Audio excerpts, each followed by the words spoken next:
भनिन्छ नि घर सिँगार्नका लागि ज्यादा धन होइन ठुलो मन चाहिन्छ। र तपाईहरूले पनि धागोले बनाएको सजाउने घरमै आफ्नो हातहरूले बनाउन चाहनुहुन्छ भने यो भिडियो तपाईँको लागि हो। र आउनुहोस् भिडियो अन्तिमसम्म हेर्न नभुलिदिनुहोस्। भिडियो सुरु गर्नुभन्दा अघि सम्पूर्णलाई म प्रमेशबाट हेलो अनि प्रमेश चामलिङ युट्युब च्यानलमा म तपाईँहरूलाई स्वागत गर्दछु। र सधैँ झै आज पनि धागोले बनाएको सजाउने तपाईँहरूको बिचमा लिएर आएको छु। र आजको भिडियोमा म तपाईँहरूलाई फ्रेममा फुलहरू बनाएर देखाउन गइरहेको छु। र आउनुहोस् भिडियो म सुरु गर्नेछु।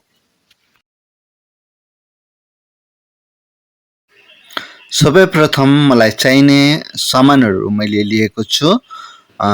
गद्दा फ्रेम बनाउनका लागि, अनि कालो धागो र पिङ्क कलरको धागो मैले फ्रेम बनाउनका लागि लिएको छु भने मैले फुल बनाउनका लागि पहेँलो र रातो दुईटा कलर लिएको छु। अनि कुर्सीले म फुल बनाउने छु। अनि ज्यादातर मैले हाँगाहरूको लागि लिएको छु। अनि हाँगा र पात बनाउनको लागि मैले ग्रीन कलरको धागो लिएको छु। धागो काट्नका लागि कैँची अनि टाल्नका लागि ग्लु गन मैले लिएको छु।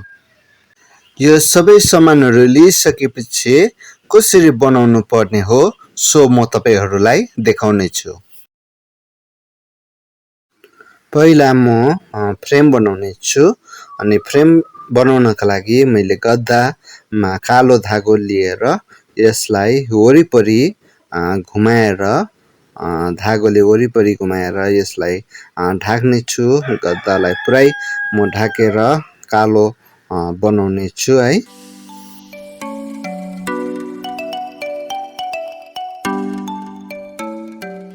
कालो धागोले गद्दालाई ढाकिसकेपछि यस प्रकारको देखिन्छ। अनि म पिङ्क कलरको धागो लिएर यसलाई साइडमा वरिपरि घुमाएर साइडमा चार कुनामा म यसलाई घुमाएर यस प्रकारको बनाउने छु।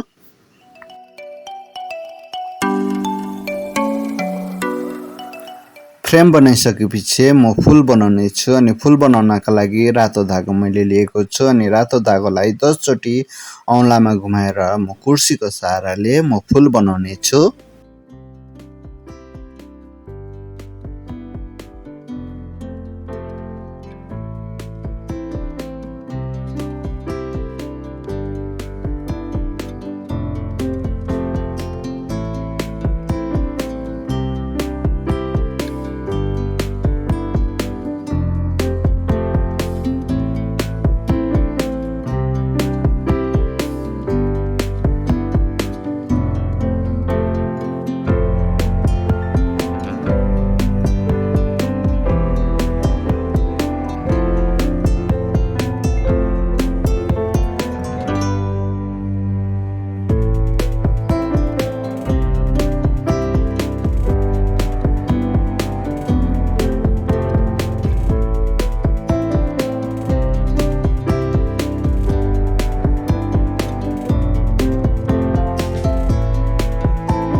यसरी म फुल बनाइसकेपछि यसमा येल्लो डट है बीचमा लगाउनको लागि येल्लो कलरको धागो लिएको छु। अनि म यसलाई सानो बनाएर म बान्ने छु। अनि जब म यसलाई यस प्रकारले बान्ने छु अनि म यो फुलको बीचमा लगाएर यो रातो फुलको येल्लो डट म बनाउने छु।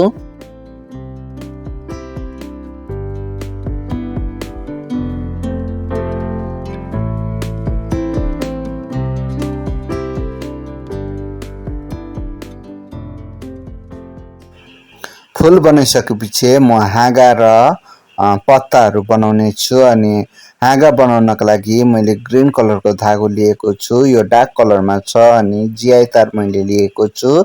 जिआई तारमा म धागोले वरिपरि घुमाएर यसलाई म हाँगा बनाउने छु।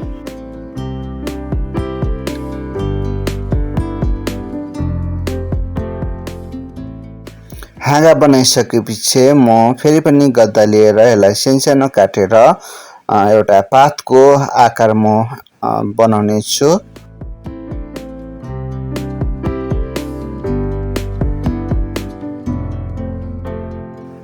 अनि ग्लु गन लिएर ग्रीन कलरको धागो म यसलाई टालेर वरिपरि म घुमाउने छु।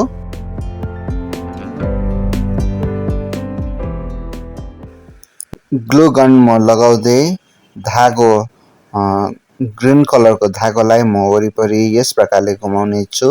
अनि यो ग्रीन कलर अलिक लाइटमा छ है। पाताको लागि मैले लाइट कलर लिएको छु।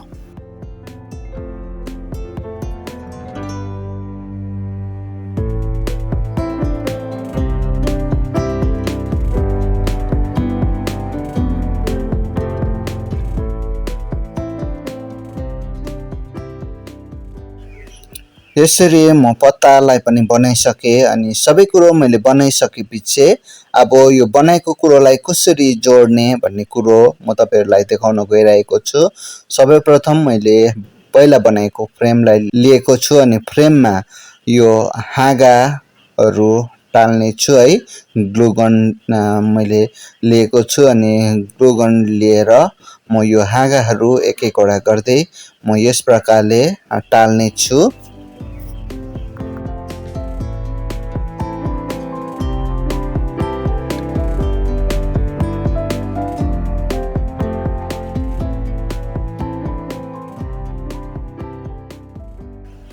हाँगाहरू म टालिसकेपछि त्यसको बादमा म फुलहरू टाल्ने छु एक एकवटा गर्दै।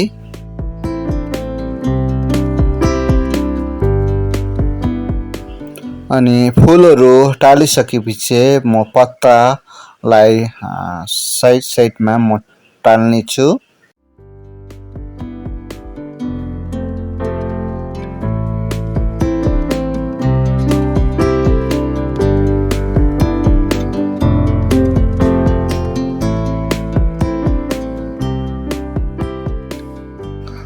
यस प्रकारले सबै कुरो म टालिसकेपछि भित्तामा सजाउनका लागि म धागोले म झुन्डाउने बनाउने छु भित्तामा। अनि यस प्रकार यो बनाइसकेपछि मैले यसलाई कम्प्लिट गरिसकेको छु।